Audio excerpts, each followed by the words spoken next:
Hello friends, എല്ലാവർക്കും പുതിയൊരു വീഡിയോയിലേക്ക് വീണ്ടും സ്വാഗതം. മലയാളത്തിലെ പ്രമുഖ താരങ്ങളുടെ ചിത്രങ്ങൾ ഇറങ്ങിയ ഒരു മാസമാണ് 2024 മെയ്. നിവിൻ പോളിയുടെ മലയാളി ഫ്രം ഇന്ത്യ, ടൊവിനോയുടെ നടികൾ, ലുക്മാൻ വിനയ് ഫോർട്ട് കോംബോയുടെ പെരുമാനി, പൃഥ്വിരാജ് ബേസിൽ കോംബോയുടെ ഗുരുവായൂർ അമ്പലനടയിൽ, എന്നാത്തൻ കേസുകൂടിൻ്റെ സ്പിൻ ഓഫ് ആയ ക്യാരക്ടർ റോൾ ചിത്രമായ സുരേഷിൻ്റെയും സുമലതയുടെയും ഹൃദയഹാരിയായ പ്രണയകഥ, മമ്മൂക്കയുടെ ടെർബോ, ആസിഫ് അലി ബിജു മേനോൻ്റെയും തലവൻ, അൽത്താഫ് ആൻഡ് അനാർക്കലി മരക്കാറിൻ്റെ കോംബോയിൽ വന്ന മന്ദാകിനി, ജോജു ജോർജുവിൻ്റെ ആരോ, ഇന്ദ്രജിത്ത് സുകുമാരൻ്റെ മാരിവില്ലിൻ ഗോപുരങ്ങൾ, അർജുൻ അശോകൻ്റെ once upon a time in Kochi, ഇവയൊക്കെയാണ് മറ്റു ചിത്രങ്ങൾ. ഇത്രയും താരങ്ങളുടെയും ഇത്രയധികം ചിത്രങ്ങൾ മെയ് മാസത്തിൽ ഇറങ്ങിയെങ്കിലും ആകെ ഹിറ്റായത് 3 ചിത്രങ്ങൾ മാത്രമാണ്.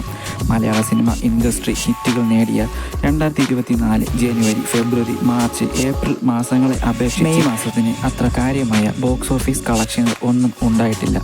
ആദ്യമായി വന്ന മലയാളി ഫ്രം ഇന്ത്യ നിവിൻ പോളി, ധ്യാൻ കൂട്ടുകെട്ട് ടിജോയാണ് സംവിധാനം ചെയ്തത്. ഈ ചിത്രം ബോക്സ് ഓഫീസ് ആദ്യ ദിന കളക്ഷൻ 2.5 കോടിയിലധികം നേടി. 22 കോടി മുടക്കി ഒരുക്കിയ ചിത്രം തിയേറ്റർ വിടുമ്പോൾ 18.6 കോടി മാത്രമാണ് ലഭിച്ചത്.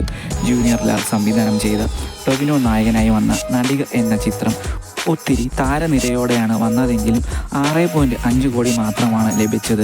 അടുത്തതായി വന്ന പെരുമാനി ചിത്രം 60 ലക്ഷം മാത്രമാണ് നേടിയത്. എന്നാൽ അടുത്തതായി വന്ന ഗുരുവായൂർ അമ്പലനടയിൽ എന്ന ചിത്രം നല്ലൊരു ഹിറ്റ് തന്നെയാണ് നൽകിയത്. ജയജയയ്ക്ക് ശേഷം വിപിൻ ദാസ് സംവിധാനം ചെയ്ത ചിത്രം പൃഥ്വിരാജ് ബേസിൽ കോംബോയിൽ നിരവധി താരങ്ങളും ഉണ്ടായിരുന്നു. ഫാമിലി ഓഡിയൻസ് ഏറ്റെടുക്കുകയും ചെയ്തു. 80 കോടിക്ക് മുകളിൽ ചിത്രം കളക്ഷൻ നേടിയിട്ടുണ്ട്. വൈശാഖ് മമ്മൂട്ടി കോംബോയിൽ എത്തിയ ടർബോയാണ് മെയ് മാസത്തിലെ മറ്റൊരു ഹിറ്റ്. ചിത്രം പല കാരണങ്ങൾ കൊണ്ടും പല കണ്ടന്റുകൾ കൊണ്ടും വൈറലാവുകയും ടർബോ ജോസ്, ദുബായ് ജോസ് എന്നൊരു തരംഗം തന്നെ പുതുതായി സോഷ്യൽ മീഡിയയിൽ സംഭവിക്കുകയും ചെയ്തു.